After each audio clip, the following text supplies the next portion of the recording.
sector privado alista la importación de 30.000 toneladas de arroz desde este viernes para frenar la especulación. La ceniza del volcán Sangay provoca daños en zonas agrícolas en las provincias de Morona, Santiago y Chimborazo.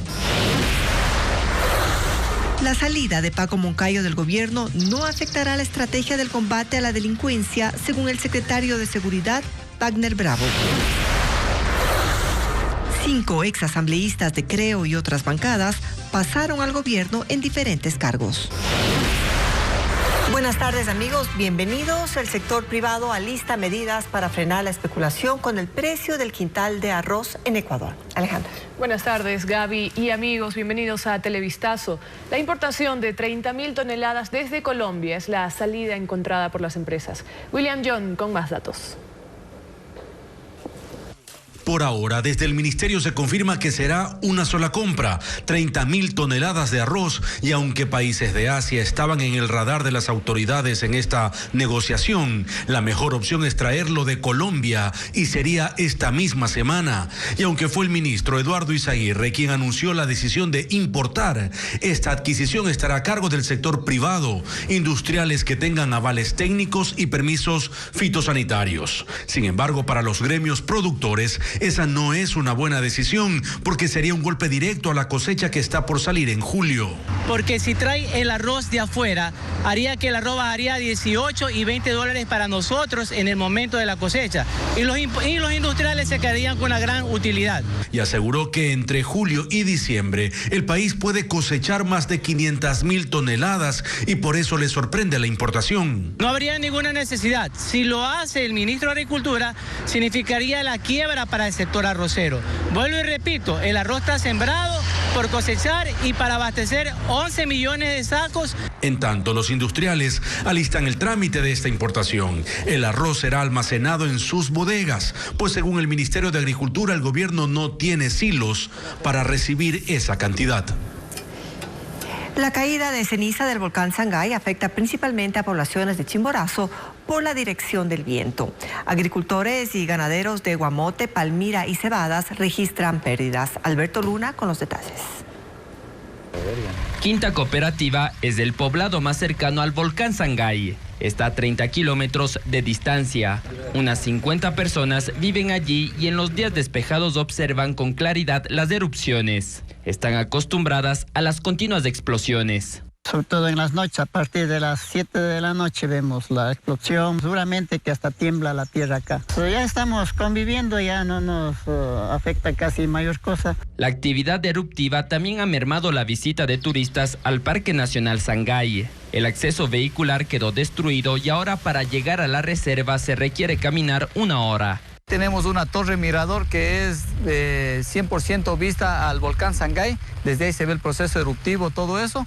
Pero también la gente visitaba bastante ese sector porque hay el complejo lacustre Sardinayacu. Son 3 lagunas que están abiertas al turismo. Los guardaparques habilitaron una trocha para facilitar el ingreso a ese parque nacional. La principal afectación que causa el Sangay está relacionada con la caída de ceniza. Las poblaciones más perjudicadas se ubican a 40 kilómetros de distancia en la provincia de Chimborazo. La dirección de los vientos, que en Ecuador predomina de oriente hacia occidente, lleva la ceniza. Guamote, Palmira y Cebadas sienten constantemente la caída del material volcánico. Las actividades ganaderas y agrícolas resultan afectadas. En la parroquia de Cebadas cultivan frutillas. La fruta no se puede recuperar una vez que se contamina con material volcánico. Cuando que cae la ceniza gruesa y come el ganado en el pochero, se enferma. Ha bajado mucho la leche, ha muerto el ganado, entonces han tenido bastante pérdida, ¿no? Y por la cual también han tenido que emigrar muchas familias para Estados Unidos. En el cantón Guamote se evidencia un problema similar. Estamos muy afectados. Imagínense, cada día, constantemente está cayendo la ceniza. Nos afecta a todos los agricultores y a los ganaderos. Dependiendo de la intensidad de las explosiones y la fuerza del viento, la ceniza también ha llegado a Riobamba y hasta Guayaquil.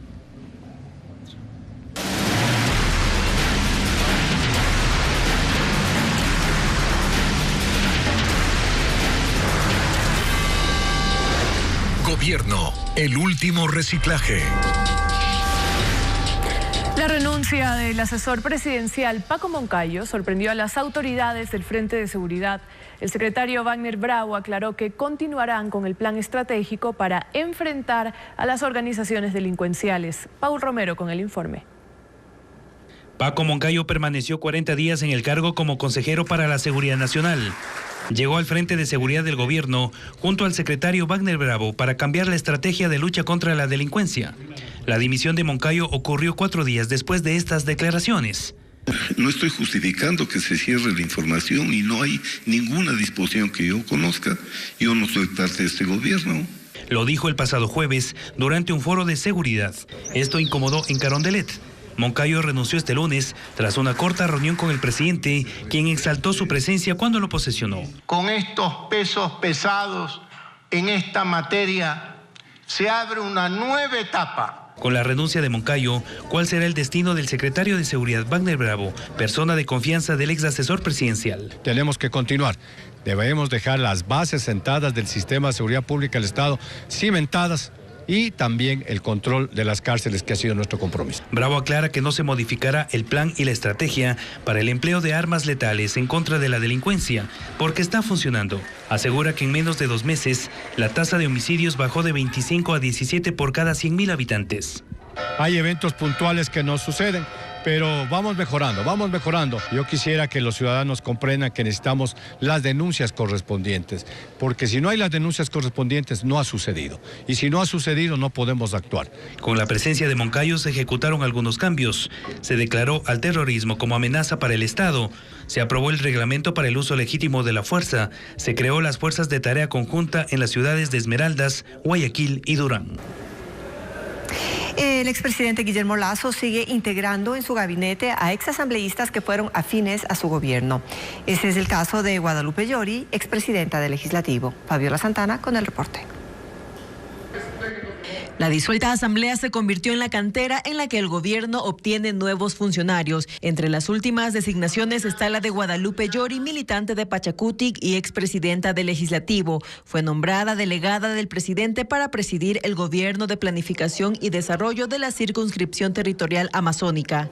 La ex legisladora de Creo, Ana Belén Cordero, fue designada secretaria anticorrupción en lugar de Luis Verde Soto. Ella fue vicepresidenta de la Comisión de Fiscalización que tramitó el juicio político contra Guillermo Lasso. El ex jefe de la bancada del oficialismo, Juan Fernando Flores, fue designado como consejero de gobierno el 19 de mayo. El ex legislador de Creo, Gruber Zambrano, fue posesionado como gobernador en Santo Domingo. Patricio Cervantes, de la misma organización, ocupa la gobernación de Imbabura. En otras 5 gobernaciones también hubo cambios. Gabriela Ureña ocupa la de Chimborazo, Jorge Paguay la de Pastaza, Silfrida Pozo la de Sucumbíos, Fernando Gavilanes regresó a la gobernación de Tungurahua y María Consuelo Orellana en Azuay.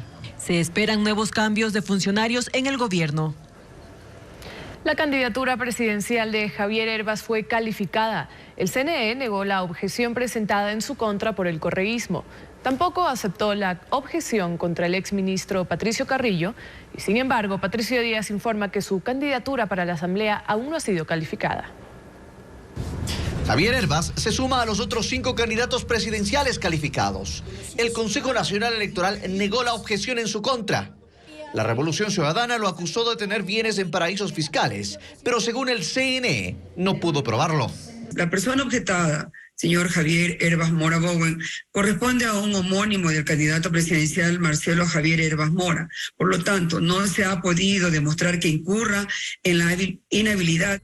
Mientras las candidaturas de Luisa González por el correísmo y de Fernando Villavicencio por Construye, que subsanaron ya sus errores en la inscripción, esperan que el Consejo Nacional Electoral decida si son o no calificados. El día de hoy estamos ya convocados para el Pleno del Consejo Nacional Electoral a las 7 de la noche.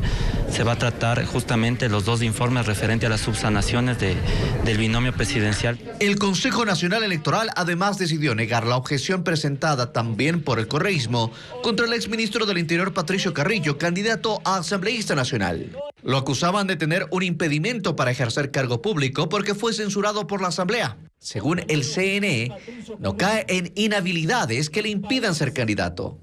La única consejera en desacuerdo fue Estela Cero, quien se abstuvo. Al no tener prohibición expresa para ser candidato, procede su participación conforme lo señalado en la jurisprudencia emitida por el Tribunal Contencioso Electoral. Sin embargo, la candidatura de Carrillo no fue calificada aún. Se le dio 48 horas para que corrija errores en la inscripción de una de las candidatas de su lista. El plan de trabajo no se encuentra suscrito por la precandidata principal, señora Dayana Michelle Mayla Cepeda. No hay más objeciones para candidatos asambleístas nacionales y tampoco presidenciales, con lo que las candidaturas ya calificadas por el CNE quedarán en firme en los próximos días. Miles de personas protestan en las calles de Colombia contra el gobierno de Gustavo Petro. La jornada arrancó a las 9 de la mañana en ciudades como Bogotá, Cali, Medellín, Barranquilla, Bucaramanga, Neiva, Pereira, Ibagué y Cúcuta. La convocatoria fue hecha por partidos de oposición en rechazo a los casos de corrupción que han involucrado a funcionarios de Petro durante sus 10 meses de gobierno. Y los ocupantes del sumergible que desapareció en una expedición al Titanic tienen oxígeno solo para 2 días más. La nave perdió contacto radial con la superficie y se teme que estén atrapados entre los restos del transatlántico o en medio de una corriente submarina. Nos reporta Pedro Jiménez. La operación de búsqueda y rescate comenzó apenas 2 horas después de la inmersión, cuando la tripulación del Titán, el sumergible de la empresa Ocean Gate, dejó de comunicarse con la embarcación nodriza que lo había llevado al punto de superficie sobre los restos del Titanic. Para entonces, la pequeña nave de 6 metros de longitud debía estar cerca o junto a su objetivo, localizado a casi 4 kilómetros en las profundidades del Atlántico. Esta era la tercera misión de exploración con turistas dispuestos a participar de una aventura extrema. A bordo está el multimillonario aventurero británico Hamish Harding, que antes viajó en una misión espacial privada, así como el empresario pakistaní Shazla Dawood y su hijo Suleiman, y otros 2 ocupantes, incluido el operador de la nave. La inmersión profunda es muy peligrosa, pero la tecnología avanza cada vez más, dice este explorador en misiones previas al Titanic, que narra cómo ha estado 12 horas en el sumergible, que tiene capacidad para proveer de oxígeno por 96 horas. Pero ha pasado ya más de la mitad de ese tiempo y para la misión de rescate es ahora una carrera contra el reloj. Autoridades canadienses han instalado boyas equipadas con tecnología para detectar señales desde lo profundo. Si estuviera atrapado en el fondo del mar, reflotarlo sería tremendamente difícil, pues no hay naves de rescate capaces de llegar a esas profundidades. Se piensa también en la posibilidad de que haya salido a la superficie y esté flotando a la deriva. Vamos a la pausa y al regresar, Ecuador está preparado para la llegada del fenómeno del Niño luego de 40 años. ¿Cuánta destrucción hubo en 1982 y 1983? Tendremos un informe. Autoridades de educación superior resolvieron la recategorización de títulos de psicólogos que planteaba incluirlos en el campo de las ciencias sociales y la educación, más no en la salud. Bessie Granja con el reporte. Gremios de psicólogos, autoridades de educación superior y representantes de las universidades del país revisaron la recategorización de los títulos de esta especialidad, que planteaba registrarlos en el campo de las ciencias sociales y la educación, pero no de la salud. El tema generó malestar entre los profesionales que lo veían como un perjuicio ante posibles restricciones en la atención médica y de salud mental de pacientes. El problema se generó tras aplicar una resolución de septiembre de 2022, con la que los títulos emitidos antes de esa fecha aparecían en el registro de la CENESID en el área de las ciencias sociales y no de la salud, como lo detalla Pablo Beltrán, presidente del Consejo de Educación Superior, quien explica cuál será la solución. Como existe en la plataforma una casilla que dice observaciones, en esa casilla se va a poner el título de psicología pertenece al campo amplio de salud y bienestar de conformidad con la resolución tal del Consejo de Educación Superior, que es el órgano que regula. Ruth Clavijo es vicedecana de la Facultad de Psicología de la Universidad de Cuenca. Resalta la voluntad de las autoridades para solventar esta situación. Ella detalla cómo quedarán los cambios. La psicología clínica, la psicología o psicología general, como lo tenían algunas universidades, y la psicorehabilitación quedan en el campo amplio de la salud y el bienestar. En el país existen aproximadamente 18.000 psicólogos.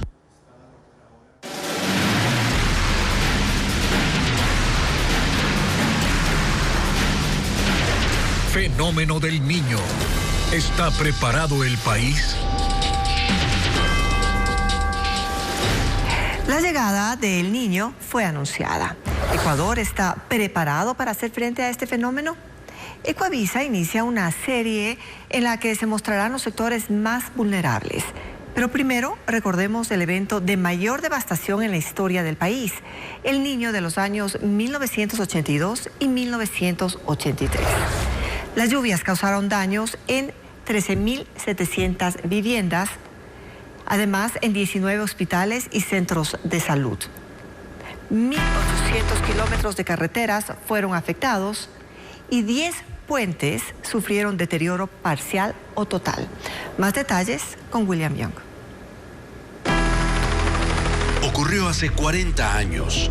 En ese entonces se conocía poco del fenómeno de El Niño, pero en Ecuador fue devastador. Su impacto se sintió desde diciembre de 1982 y se extendió durante el primer semestre de 1983. En ese periodo, las intensas lluvias provocaron desbordamientos de ríos, destruyeron cultivos, vías y poblaciones costeras quedaron incomunicadas. En total fueron 7 las provincias más golpeadas: Esmeraldas, Manabí, Los Ríos, El Oro, Guayas, que en ese momento todavía incluía a Santa Elena. Además, los estragos se sintieron en Azuay y Loja. Y en abril del 83, un deslave en el cantón Chunchi, en Chimborazo, cobró la vida de casi 100 personas. El gobierno de Osvaldo Hurtado lanzó una campaña solidaria para obtener aportes de la ciudadanía y la denominó Unidos Somos Más. En una semana recaudó cerca de 120 millones de sucres, que era el equivalente a $2.600.000 de la época. Resultó insuficiente. Tras el paso del Niño, los daños se calcularon en $640 millones, 405 en los sectores productivos como agricultura, ganadería y la industria, 210 millones en infraestructura, principalmente en vialidad y transporte, y otros 25 millones en el área social, como educación, salud y vivienda. Un informe de la CEPAL, Comisión Económica para América Latina y el Caribe de las Naciones Unidas, detalló que unas 950.000 personas fueron afectadas en el país, especialmente en las zonas bajas, en donde se perdieron extensas plantaciones de arroz, maíz, plátano, cacao y café, pero no se precisó la cantidad de hectáreas. Solo por cultivos dañados, falta de insumos y desabastecimiento, las pérdidas fueron de $68 millones. Tras el azote de este fenómeno climático, las Naciones Unidas sugirieron al Ecuador ya hace 4 décadas emprender acciones inmediatas para restablecer la producción, definir una planificación para la construcción de obras en las zonas afectadas y aprovechar los recursos hídricos con visión a largo plazo. ¿Y qué pasará con el fenómeno del Niño en los sectores ganadero y camaronero? Lo veremos esta noche en la segunda entrega de la serie El Fenómeno del Niño. ¿Está preparado el país? El gobierno nacional trabaja en 7 carreteras del país y cuenta con un presupuesto de $270 millones para ejecutar arreglos hasta noviembre. Adriana Bermeo muestra cuáles son. Al menos el 20%, unos 2.000 kilómetros de las carreteras de la red vial está en mal estado, según un balance del Ministerio de Transporte y Obras Públicas, que cuenta con un presupuesto de $120 millones y está previsto que 150 millones más sean desembolsados en 50 días, como parte de un crédito de emergencia solicitado al Banco Mundial. Nosotros esperamos cumplir con la tarea de reconstrucción en 6 meses, que es el tiempo que va a estar el gobierno. Esa es la programación que hemos hecho. Obras que vamos a poder nosotros no solo controlar, sino que poder fiscalizar, poder entregar. Entre las vías intervenidas están: en Azuay, la cuenca Molleturo-El Empalme, que cuenta con un presupuesto de $8.5 millones. En el kilómetro 49 se realizan obras de estabilización y mitigación de talud. La fecha de entrega es el 2 de agosto de este año. En Chimborazo, un recorrido por la vía Riobamba-Balvanera-Payatanga evidencia los trabajos de limpieza en los sectores de La Soberana del Cantón Cumandá y de Trigoloma del Cantón Payatanga, lo que ha permitido la circulación de los vehículos en 2 carriles. En el trayecto no se observó ninguna maquinaria del Ministerio de Transporte y Obras Públicas, pero de la información entregada se desprende que se está realizando el registro de los puntos críticos y hasta el momento se estima una inversión de $45 millones para la rehabilitación integral de la carretera. En Pichincha, el Ministerio construye el puente Delta sobre el Río Blanco, ubicado en el kilómetro 166 de la vía Calacalí-La Independencia. La inversión en esta obra es de $1.260.000 y la fecha de entrega es noviembre del 2023. En Morona, Santiago, sobre el río Upano, el gobierno ejecuta la construcción de 3 puentes en la vía Macas-Puyo. El costo es de $19.5 millones y la fecha de entrega estaba prevista para mediados de este año. Las constantes lluvias han variado el cronograma. En Bolívar Guaranda está en ejecución la instalación del puente San Luis de Pambil. El 25 de mayo, la crecida del río del mismo nombre arrasó con la estructura. El Ministerio de Obras Públicas interviene en las vías anegadas por las fuertes lluvias. Entre las más afectadas están la vía Quinindé Esmeraldas. La entrega está prevista para enero de 2024 con un costo de $2.932.000, 548,35 centavos. La intervención es de 13 kilómetros y el contrato está a cargo del Cuerpo de Ingenieros del Ejército.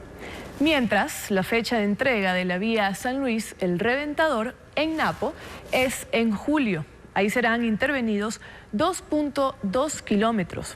Esto con una inversión de $760.000.